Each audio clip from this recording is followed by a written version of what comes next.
Halo teman-teman, kenalin saya Fahria Mardia Sabina, NPM 21043010268. Saya dari Fakultas Ilmu Sosial dan Ilmu Politik, Program Studi Ilmu Komunikasi. Jadi saya akan menjelaskan sedikit mengenai prinsip-prinsip komunikasi dan contoh-contohnya. Jadi prinsip komunikasi terdiri dari 12. Adapun prinsip pertama yaitu komunikasi sebagai suatu proses simbolik. Hal inilah yang membedakan manusia dengan makhluk lain, yaitu kemampuannya dalam menggunakan simbol. Simbol atau lambang yang digunakan manusia ini untuk menunjukkan sesuatu lainnya berdasarkan kesepakatan yang telah dibuat oleh sekelompok manusia. Contohnya ketika saya dan masyarakat sekitar rumah saya yang mengadakan rapat untuk acara lomba 17 Agustusan sebagai lambang kecintaan kami terhadap negara ini yang sudah merdeka selama berpuluh-puluh tahun. Prinsip yang kedua yaitu setiap pelaku komunikasi mempunyai potensi komunikasi. Maksudnya setiap orang bebas nilai pada saat orang tersebut tidak bermaksud mengkomunikasikan sesuatu tetapi dimaknai oleh orang lain, maka orang tersebut sudah terlibat dalam proses komunikasi. Contohnya yang pernah saya alamin dulu ketika pagi di sekolah, muka saya selalu terlihat cemberut atau tidak mood, padahal biasa-biasa saja. Namun teman saya pernah cerita baru-baru ini setiap pagi yang mereka lihat menganggap bahwa saya itu sedang ada masalah sehingga tidak mau diajak mengobrol. Lanjut ada prinsip ketiga yaitu komunikasi mempunyai dimensi isi dan dimensi hubungan.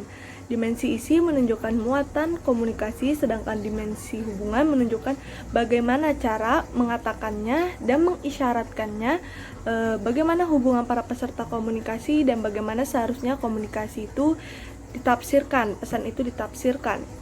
Dimensi isi disandi secara verbal, sedangkan dimensi hubungan disandi secara nonverbal. Contohnya, ketika saya meminta izin ingin keluar rumah ke ibu atau ke kakak saya, misalnya saat itu hanya ada ibu saya akan berkata, "Mah, Sabin izin keluar sebentar sama nyebut nama sama Adin ke coffee shop ngerjain tugas bareng, mungkin jam 4 nanti udah pulang." Sedangkan jika hanya ada kakak saya di rumah, saya hanya akan berkata, "Kak, keluar sebentar ngerjain tugas." Lanjut, prinsip keempat ada komunikasi itu berlangsung dalam berbagai tingkat kesengajaan. Komunikasi dilakukan manusia dari tidak sengaja hingga yang sengaja dan sadar serta terencana melakukan komunikasi. Contohnya, waktu itu saya bertemu tetangga saya di pasar dan saya menyapa dan terjadilah percakapan sebentar seperti, "Lagi beli apa, Mbak?" atau "Sama siapa Mbak kesini?" Begitu. Lanjut, prinsip kelima yaitu komunikasi terjadi dalam konteks ruang dan waktu. Maksudnya di sini pesan komunikasi yang dikirim oleh pihak komunikan baik secara verbal maupun nonverbal disesuaikan dengan tempat di mana proses komunikasi itu berlangsung, kepada siapa dan kapan komunikasi itu berlangsung. Contohnya yang pernah saya alami juga ketika bulan puasa, saya mengajak teman-teman saya untuk buka bersama dan melanjutkannya dengan tarawih bareng. Yang keenam, prinsip keenam ada komunikasi melibatkan prediksi peserta komunikasi. Ketika orang-orang berkomunikasi, mereka akan meramalkan efek perilaku komunikasi mereka. Artinya orang-orang memilih strategi tertentu berdasarkan bagaimana orang menerima pesan akan merespon. Contoh, waktu saya lagi ngumpul bersama teman-teman di coffee shop dan saat itu saya ingin batuk, saya menahannya atau izin ke toilet sebentar karena saya memprediksi jika saya batuk di situ nanti dikira teman atau pengunjung lainnya saya terkena COVID, padahal hanya batuk karena gatal tenggorokan biasa. Selanjutnya ada prinsip ketujuh yaitu komunikasi bersifat sistemik. Komunikasi ini bersifat sistemik dibagi menjadi dua hal, ada internal dan eksternal.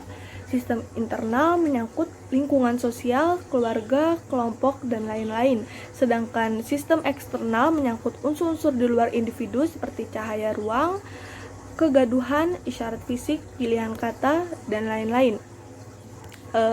Seperti contohnya, seperti waktu saya masih gapir dan teman saya yang sudah masuk PTN terlebih dahulu, dia bercerita tentang keluh kesahnya keluh kesahnya dalam perkuliahan, yaitu mendapatkan tugas yang sangat banyak, dimana keluh kesahnya ini udah sangat berlebihan sehingga saya tidak menyukai hal itu, dan saya berpikir bagaimana caranya saya bisa menasehatinya tanpa menyakiti atau menyinggung perasaannya.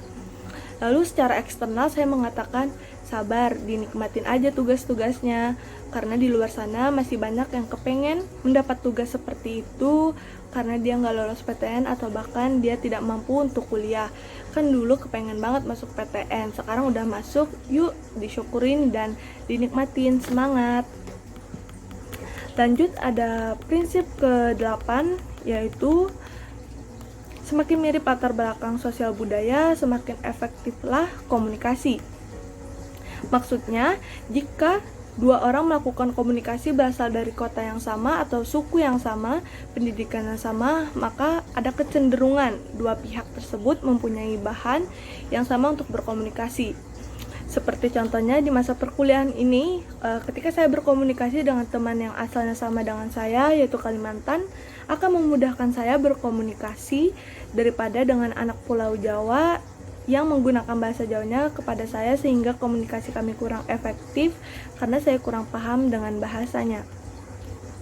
Selanjutnya ada prinsip ke-9, yaitu komunikasi bersifat non-sekuensial. Maksudnya, proses komunikasi bersifat sirkular dalam arti tidak berlangsung satu arah. Contoh yang pernah saya alami lagi, ketika teman saya menjelaskan materi kepada saya, lalu saya mengangguk sebagai pernyataan bahwa saya mengerti materi teman saya, lalu begitupun teman saya yang melanjutkan penjelasannya karena menganggap saya sudah cukup mengerti dengan penjelasan materi sebelumnya yang sudah diterangkan. Prinsip ke-10, yaitu komunikasi bersifat prosesual, dinamis, dan transaksional. Ada proses saling memberi dan menerima informasi di antara pihak-pihak yang melakukan komunikasi. Dalam proses komunikasi, para peserta komunikasi harus saling mempengaruhi, seberapa kecil pun, baik secara verbal maupun non-verbal, sehingga memberikan dampak yang mempengaruhi pada komunikasi tersebut. Contohnya, dulu saya sangat tidak mau masuk SMA jurusan IPS karena saya menganggap pandangan saya itu tentang anak IPS bandel-bandel, nggak baik. Lalu saat pengumuman kelulusan SMA, saya masuk di jurusan IPS dan saya sempat ingin mengajukan pindah kelas waktu ada pengumuman tentang siapa saja yang ingin pindah kelas oleh pihak sekolah. Namun ibu dan teman saya menjelaskan tentang apa itu ilmu sosial, manfaat dan pembelajaran apa aja yang bakal saya dapatin di IPS, terus apakah ilmu sosial ini berpeluang untuk saya ke depannya tanpa membawa hal-hal jelek tentang anak IPS. Dan ternyata benar, peluang saya ada di IPS, karena jikalau saya masuk IPA pun saya tidak memiliki cita-cita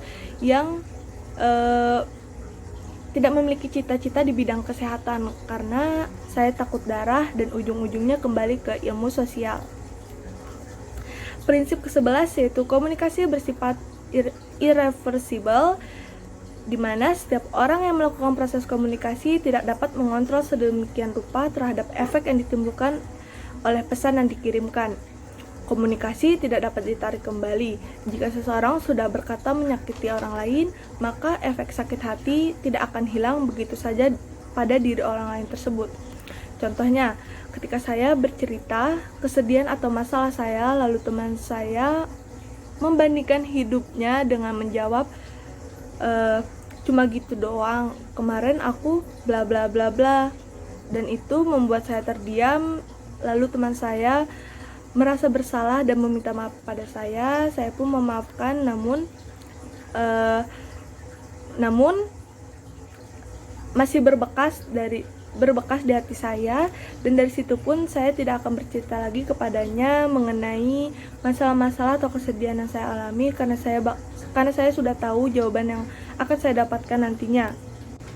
Lalu ada prinsip yang terakhir, yaitu komunikasi bukan panacea untuk menyelesaikan berbagai masalah.